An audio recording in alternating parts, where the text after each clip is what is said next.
Taikisha Pascal. I'm here presenting my sexual health preparation video.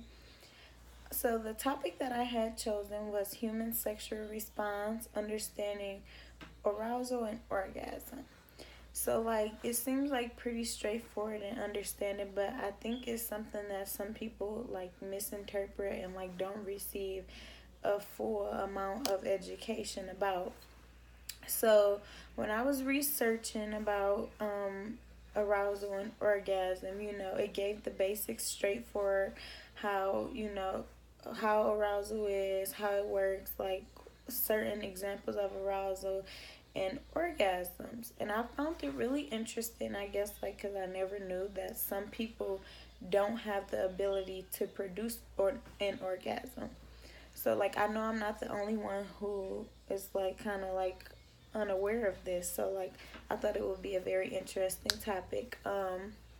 So, I found out that when trying to produce orgasm, there is, a cycle for it, and it is called the human response cycle. And it consists of four major phases.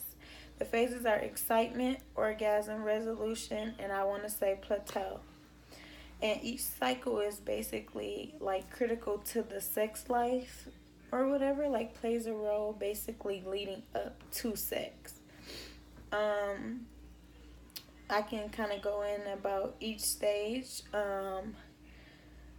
So we'll start with the excitement stage, is when basically your body get ready to engage in sex. Masturbation or intercourse is one of the basically the results of that.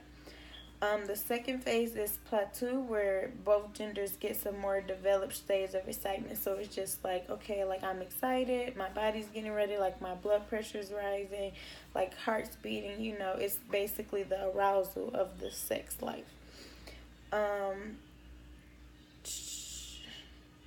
The third stage is orgasm, and that's the problem. Some people can have sex and never basically give off an orgasm.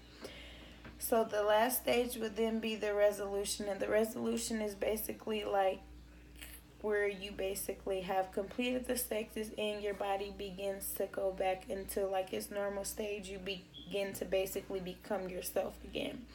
I honestly don't think a lot of people know that when engaging in sex that your brain is the pleasure center, which is really weird. So my goal was to basically record in a doctor's office or whatever, but that didn't really work because of HIPAA laws. But I found research about orgasms and how many women never have orgasms, or how many people wonder why they can't have orgasms and things like that. So I did found that 43% of women report some degree of difficulty, and 12% attribute their sexual difficulty to personal distress. I don't think that personal distress can cause you not to basically be able to perform and give off an orgasm, but that's just what research said according to Olivia Blair.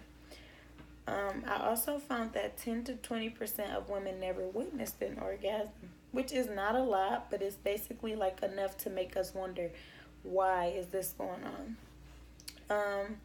Basically, ways I think that we can improve this is basically more self-assessment type thing, maybe physical therapy, speaking with doctors, obstetrician, gynecologists, things of that nature, because I honestly think not being able to produce an orgasm basically begins with you, something that you can try to improve.